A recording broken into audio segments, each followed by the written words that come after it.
Woohoo! Good morning, everyone. Welcome to Coffee with the Ducks. Jorge, Morning, hello. everyone. That was a lovely surprise, Anna. I just made that last night. Wasn't that funny? That was sick. That introduction was sick. So thanks for doing I that. love it. I love it. Welcome, Oh my everyone. God. Thank you so much for tuning in to Coffee with the Ducks. I am your co-host, Dana. And I'm Jorge, your co-host. So I see a lot of people actually, Dana. The chat is on fire. It's Friday. I think Friday is always great times. I know. I think so too. Thanks everyone for tuning in on Friday. We have a very special guest today. So on the Coffee with the Ducks show, we get to interview a new duck, as we like to call it, a new StreamYard team member to give our audience, to give you guys the background, like who is working on the StreamYard product, who's building it, who's supporting it, who's working with you guys in customer care. Good intro. Thank you. Thank you so much. People are loving it. Actually, Nice. So like Dana, coffee. as we like always to say, there are two things. One is tell us where you are from. So we are right now reading all your comments in the chat. We love comments. If you have any questions, also feel free to put it on the chat. But let us know where you are from. Right now I'm in Malta. I was thinking like in Spain, and Dana is. I'm in Vancouver. So on the other side. On the other side of the world. And our special guest today is in a whole nother place too. So it's so fun how global our team is and how global our audience is. So without further ado, drum roll, Presleigh, welcome to the show. Hello. Hi, everybody. Hi, Presleigh. Welcome. Thanks for being here. Thanks for having me. I'm excited to be here. Yeah, we're big super fan excited. Of the ducks of all kinds. Presleigh, where are you tuning from? Where are you now? Right now, I'm in Williamsburg, Brooklyn. So hopefully, there's not too much city sound interference, but we'll see. Just consider it ambiance. Brooklyn. My dog is called Brooklyn. Oh my gosh. Oh, really? That's a great name. Yeah, my sister is obsessed about New York, same as I do. So that's always great. Me too. You'll have to come visit. Yeah. I really want to. Don't tell me twice. Team reunion, New York City. All right, Presleigh. So let's start. Let's break the ice. I want to do something different today. So actually, tell us a fun fact about you. Okay. I'm trying to think. I think that my greatest accomplishment in quarantine is that I know how to make a really mean poached egg. I think that's my fun fact. That's just the first thing that comes to mind. Love it. I'm very hungry now. Very good skill. Hungry. It's tough. You want to get it all together. It can't be 30 seconds too late, 30 seconds too early. It's a skill. Wow. All right. So that was a really fun fun facts are not meant to be like you laugh, right? It's more like, oh, that's cool, no? All right. So now tell us more about, your background. What have you done so far in your life, and what are you doing at StreamYard as well? Yeah, so thus far in my life, I've been a performer since I was very young. I'm an actress and a singer. I'm also a writer and producer, which has also been a really interesting journey, especially in this medium. I graduated from NYU, where I studied theater and business as well as childcare. And then I sort of made my way into this interesting world of streaming, which has been so much fun to sort of translate these mediums and figure out how we can continue to perform and share art in this time period. So I began working with StreamYard, I guess, maybe 6 months ago? It's crazy how fast time has flown. And how much has changed and how things have grown. It's so exciting. It's been such an exciting opportunity and such a wonderful time to be a part of it. I hear art. I don't know about you, Dana, but I hear art. I hear like musicals, acting, and I'm like super excited. Me too. Actually, we have Kelsey on the chat, and And it feels to me like you are like the third sister in the family. So The third sister. Agreed. That is the highest compliment anyone could pay me. Thank you so much. but like, it's like, did you study together? Or what was the backstory? Because like I was listening to the Avenue A, which is a show that I love about Kels interviewing people from Broadway and all of that. So we talked in the previous Coffee with the Ducks, link in bio. I always say that, but we never put a link. But we will do it. And she was mentioning like, you know, more about the show. So I was reviewing that and I saw you there. So what is the back of the story with you and Kels? Like, did you study together or what was that? Yeah, so Kelsey and I were friends in college. We actually had our first project in college. Thanks, Kelsey. Thank you so much. It feels so good. Our first. I like that nickname. I'm. That's been a lifelong. I love that. Are okay, you we're fine calling with you that? that now. Oh, I'll take it. Yeah, but Kelsey and I met in college. It's kind of funny because it's almost similar to what we do together now, where I was working in lighting and she was working in sound, and we were both in a booth together in a show in college. That's where we first met. So it's kind of funny how it's come full circle now to both of us producing and doing our own kind of video and audio production, which has been really fun. But yeah, we went to school together all 4 years. We went to the same acting studio and, you know, kept up, of course, after school. We came off of performing together in a show called Promenade in spring of last year, which I miss so dearly. We were one of the lucky people who got to have a show right before everything shut down. So yeah, it was really fun. And then StreamYard progressed and she invited me to apply, and then it just went from there, and I'm very happy and so grateful to the Bentz fam. we are Aw. grateful to have like a duck like you. It's like Have a duck like you. like this That's is a so totally random question, but if you could design the perfect duck, which colors and which like design would you pick it up? I know it's totally random, but All right. The perfect. the perfect duck, like which Like if you were colors drawing would a your perfect duck? Is that what you're saying, Jorge? Duck. Yeah, like the StreamYard duck. So My duck would be wacky. It would probably have a cat eye of some kind, maybe a retro duck. Yes. She would have maybe like a cute little bike. It's not logical, but I want to see it. Love it. Yeah, I could see that, a cute little retro duck, a little female duck. See what kind of flavor she can bring. love it. Never I thought of actually Funny questions. see we see comments in the chat, people asking for help. This is not the show for asking for help, but we are always very happy to help. So if you go to StreamYard.com/contact, you can actually let us know how much you love StreamYard, if you're having any questions or any issues, or even if you want to be part of the family. So go to StreamYard.com/contact and the beautiful customer support will assist you further. So now getting back to the show and the not off-topic questions. So Pretzel or Presleigh, can you tell us more about like what a customer success manager do on a daily basis? Like, sounds like you manage staff, but what is that? So essentially, you just mentioned the live chat. If any of the viewers come and enter the live chat in 30 minutes, I'll probably pick up your chat. There's a good probability that I will talk to you. So we are just there 24/7 trying to help people get the best stream that they can get. People come in with questions, people come in with feedback, and we're really just there to help anybody in any way we can. You know, a real live person speaking to you and walking you through things that might confuse you or that you might be curious about. So we're really just there to help everybody. It's really an awesome support system that we have going on.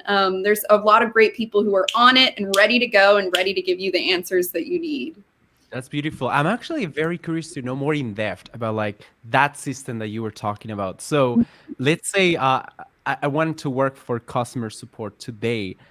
what it could look like my onboarding. Like, what are the guidelines that you provide to newcomers to actually hit the ground running? Because it sounds to me very interesting that ultimately most of the customer support requests you can document, and you can actually put like a workbook, like these are the steps, these are like exactly what needs to happen. But I'm very curious to know more, in the day-to-day life, like how a new person could onboard, and what's that looking like. Well, for me, it was a little bit different when I first got here, just in the sense that there were a lot, it was so much smaller, and now we've had so much exciting growth. But it's really just knowing the product, watching other people in support deal with problems or issues and seeing how they solve them. I feel like a lot of it is getting used to sort of deciphering what someone may need, even if they're not sure exactly how to tell you. So that's a big part of it. Patience is a huge part of it on both sides, just in the sense that you want to solve the problem as quickly as you can, but sometimes you might you might say something and someone else might say something, and then you have to kind of figure out how you can both get onto the same page and be solution oriented.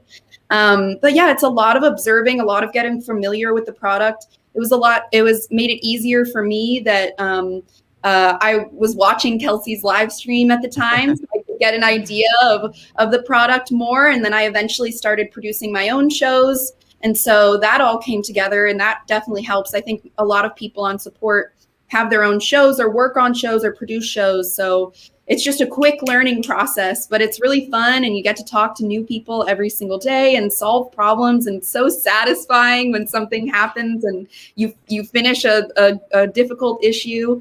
But yeah, it's just a lot of learning, I would say. Let's talk more about the impatient part, or the being patient part. Is like, from my side, looks very stressful to work on customer support, especially because people reach out to support when they really need the help. And most of the time that means I'm running a show, we are starting the show in 5 minutes, I cannot log into my account, I cannot do this, I cannot do that, etc. So what are the number one tips and tricks that you use to actually develop that empathy for customers, and also let them cool down a little bit, because maybe it's very important for them. So it's like, how do you manage that situation with customers? It really depends. It's really different every time. Some people do come in angry, but some people also come in so kind, and you'd be surprised how sometimes the most frustrated people can become your biggest cheerleader. I remember Gage saying that in the past. And that's so true, where people are so frustrated, but my whole purpose is to provide them a solution.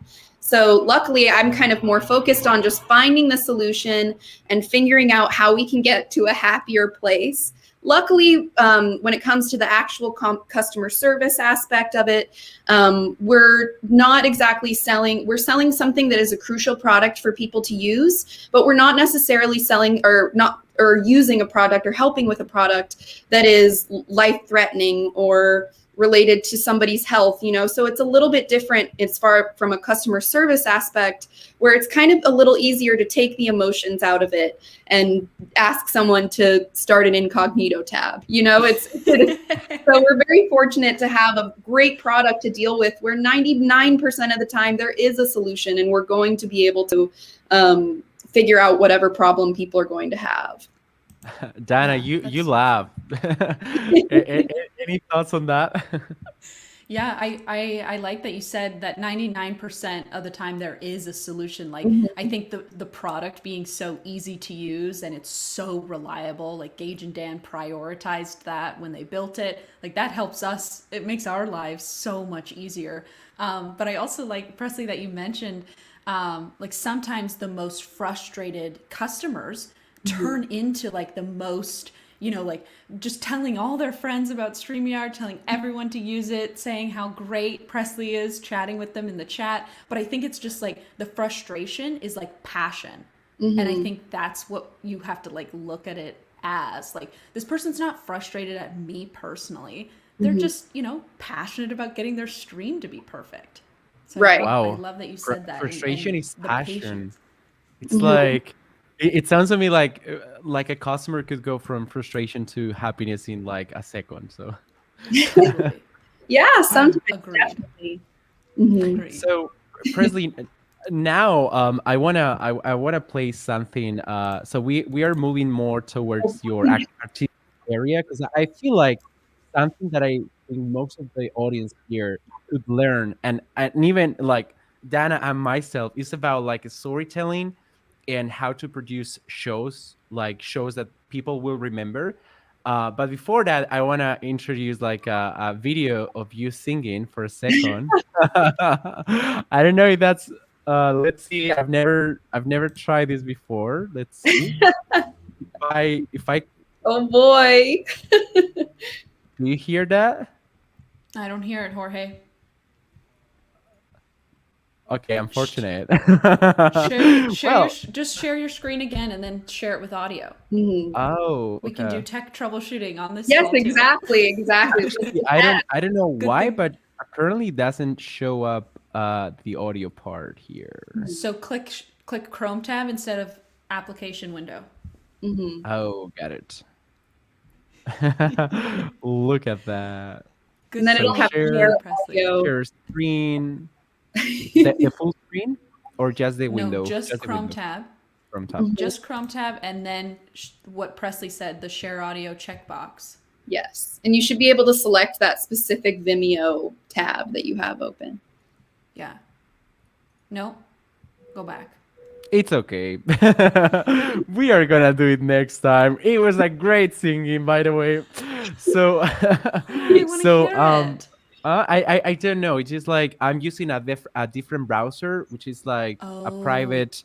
It's called Brave, and they were Oh, asking me got it. some stuff that I don't have set up. So my apologies for that. But it was, I can tell you, it was beautiful. It was like, oh, so it was great. So Presleigh, when you are writing a show where you want to create a virtual event or virtual show, how do you structure that to make it engaging and to make it memorable, if that word exists? Because sometimes I invent my own type of English. For sure. Everybody has their own style and their own idea of what they want to do for their live stream. It always comes back to what the theme is, whether we're having an interview show like this one right here, or whether it's meant to display video clips of performances. I had a show this past year called 2020 in Your 20s, which was sort of a mix of those two things. I sort of did it where I had a lot of guests per broadcast, and each guest would submit about a minute, maybe 2 minutes, sometimes a little longer, depending on what their medium was, of a video, and we would play that video, and then we would ask them a few questions about it.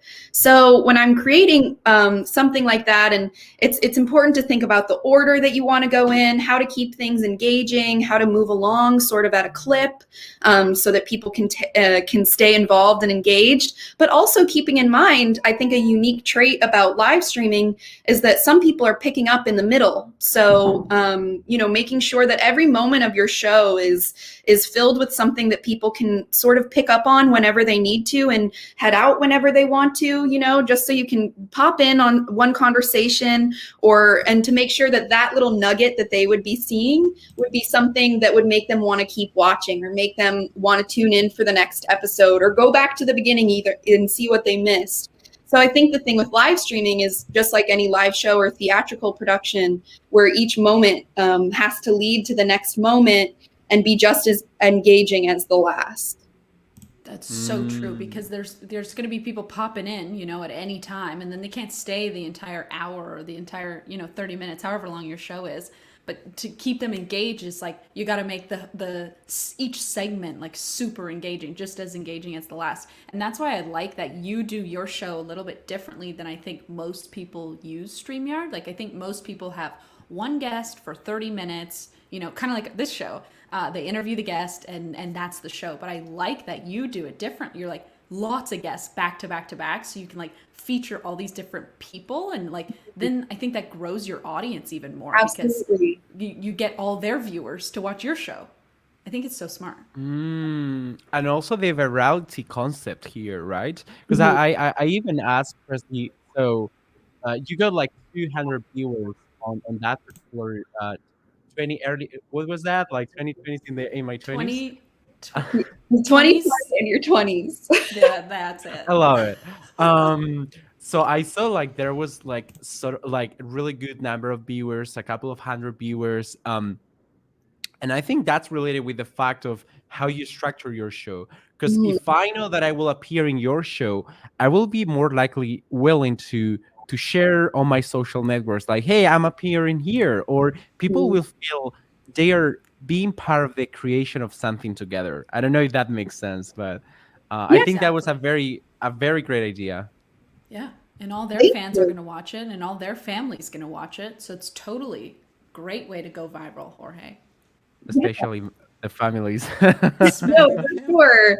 And that was the big reason why I decided to kind of do back to back. That was my main idea, was I want a larger audience, but I want to make it worthwhile for everybody involved. You know, I don't want people to spend a lot of time preparing for my broadcast, you know, if they didn't feel like if they didn't feel like they wanted to. So I definitely wanted to focus on that community engagement as far as each person wanting to invite people. And because I knew it wasn't going to be a weekly show, it was going to be much more like event based. I wanted there to be a higher number of viewers, where if it was a weekly show, that would be less on my focus. But yeah, it was definitely, it was a fun project to work on, and really collaborative, which was definitely the most fun part. I got a question for you. So when I've seen a lot of streamers who actually, it feels like they are acting. It's like, it's the duality of the same person. It's like you have your regular person who is like walking on the streets, going to the supermarket, talking to their friends, and then you have your alter ego, which is like your online press. And even like, I mean, not for me, because like I'm normally that excited and all of that in person, but it's true that to some extent I've seen streamers to actually create like a sort of like dual personality to some extent. Have you observed that as well? Like, is that something that is like for protecting yourself from the other people? It's just because people may be more introvert and they create like their sort of like separate personality? I know like the question is too broad, but what are your takeaways on like acting while being on camera and pretend not to be someone else, but to force you to be, you know, like that person to be engaging and funny? Absolutely. I personally have a strange dichotomy of personality where I am very introverted. But to those who don't know me well, they would assume that I was very extroverted because I'm a performer. I'm very, you know, like when you do see me, I'll be very, you know, bubbly or warm. But if I do say so myself, but I am definitely someone who is who needs to kind of like restore and prepare for things like that. But I think for a lot of, at least for me as a streamer, my background as an artist and sort of being able to enjoy that element of performance is definitely part of it. You know, I think that's can be kind of part of the fun, is to, you know, put on your makeup and turn it on for an hour. Whoa, welcome to New York City. They agree. They agree with you. Yeah, they agree. They agree. But No. yeah, it's part of the fun, I think, is to sort of put on this more extreme version of yourself, or put on to really give 100% to be a host or to be a performer. Yeah, I think it's part of the fun. I think that it's fun to sort of perform for other people, especially in the live environment where you're all kind of together at the same time. It's interesting because when I'm thinking about like, okay, so we hit the pandemic. Who in this world could potentially go live stream and be successful on that? The first few people that I thought were actors and actresses. It's like, it seemed like a natural fit But Mhm. at the same time, I feel it's different to some extent, because here is like you can follow a script, but are you gonna be like for an hour talking about like donuts or food or programming and following a script? So in your case, like, was it natural for you when you have been on shows, or you have been producing your own stuff? Was it like, I'm introvert but I'm actress, Mhm. so was very natural for you to jump over that? Or was like there was some parts that you didn't feel as much comfortable as, I read a script, I learn by hand, I Mhm. just like say it and practice, practice, practice? Because this feels more fresh, like more improvisation to some extent. Mhm. Yeah, I think if I understand your question, for when it comes to live streaming, that's another reason I've had so many guests, is so I can lean on my guests. I can there's if I'm not interesting in that particular moment, I'm sure they can be. And I was very fortunate to have such gifted guests and such incredible Kelsey Bentz being one of them, actually, incredible performers, where it's again a collaborative process, which can make things more Mhm. exciting. And yeah, in this improvised sort of environment, it can be a little easier, but also there's positive, I guess, harder and easier in some ways, where it's easier because it's a conversation and you're asking me questions that I generally know the answers to. But then it can be difficult in the sense where you're like, oh, did that sound smart? I think that it's just a mix of everything. It's how you can collaborate with other people, how you can feel confident in yourself, and I think it's, for some, it takes years of training. Oh, thank you, Kelsey. You do too. You too, sis. So sweet. That Um, reminds me to when I was listening to Aston Kutcher. mhm. It was like an event talking about the future economy and stuff like that, and he was like very reflective, like Yeah. talking like this and like that, and exactly, like he was managing the tone, the timing so well. And that's because he's one, well, I wouldn't say like the best actors, I don't know, but he's really good. So my last question for you, and we're jumping over the lightning round, which is all our favorite thing. um so I know you have been producing shows here and there, but it has not been like a continuous flow. And I know other people, for example, could be in the same position, like, maybe I want to do one-time show only, or I'm afraid to do it more frequently. In your case, what is preventing you to actually go live more frequently? And, like, how can we make you like having your own show? I'm a multi-hyphenate artist, and so I love to sort of revisit things and that's why I did more like event oriented than rather than weekly. So I have had a couple, other situations arising and trying to figure out where everything fits in. But I really love collaborating with other artists, and sometimes, and in my format of the show, there sometimes you want to have a group of people where you can create a narrative, as far as, oh, this episode is going to be about this, or this episode is going to be about this. So I think with the nature of my productions, it all comes together naturally. And I'm sure, and I, everything's in the process, always in contact. I'd love to revisit the people that I worked with in the first episode, the second episode. I'm not Italian, actually, but I do get that sometimes. I just love the hand. Got to move the hand. Got to express. Me too. I love that too. Yeah. I cannot live without like expressing myself. Oh, I know with my hands. I would have to tie back my hands. I know, right? It's just like natural. And be like this, like a thoughtful leader. Yes. No, but thanks so much, Presleigh. I've seen a lot of amazing comments in the chat. Like, you inspire me today. You inspire me every day. This is exciting. Actually, before going to the lightning round, what are your social networks? Yes. So do some promotion, please, because I feel like people should know you. Thank you. So my Instagram is Presleigh Lynn. So it's you can see how it's spelled. It's a little tricky. PresleighlYn is my Instagram. My website is PresleighRenner.com.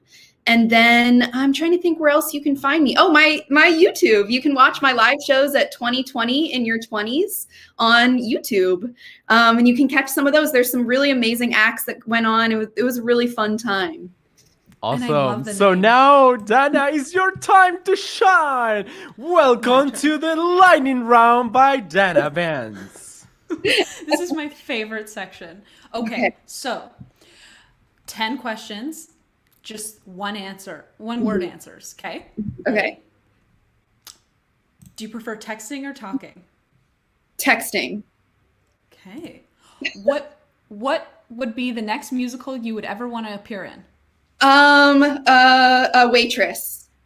Ooh, good one. Hadestown, Hamilton.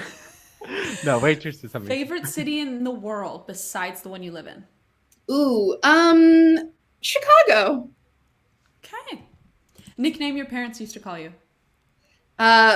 Pretzel. No way. Yes, absolutely. Favorite holiday? Christmas. Halloween. Okay. Yeah. Scale of 1 to 10, how good of a driver are you? 7.5. I don't want to jinx myself. Nice. How long does it take you to get ready in the morning? It can either be 10 minutes or 2 hours. Dang, okay. Whether or not you're going live that day? Yeah, it really depends. Depends on the transformation that I've got to make. Love it. Love it. Age you want to retire? Ooh, not applicable. I want to be rocking and rolling forever. Nice. Good answer. Not applicable. So along the lines of Halloween, what was your last Halloween costume? Ooh, my last Halloween. I guess this Halloween didn't count. The last one didn't really either. I think my most recent was Betty Boop, I think. Yeah, I think that was it. Cute. Okay, cute. And say any word in Espanol. Poco. Jorge, what does that mean? Coco? Poco. Ah. Oh. Yeah, like it's more like leader. I thought you said Coco, and I was like, oh, Coco, like the Coco? Oh, I do love Coco though. I do love Coco as well. So much. I cried. And on my Saturday's birthday party, we draw Coco, but that's for another story. Oh. Anna, maybe I can be on the streamer spotlight or something like that, talking about that. Good plan. Good plan. I mean, so thanks so much, Presleigh. Now, before we shut down the show, no, shut down. We leave.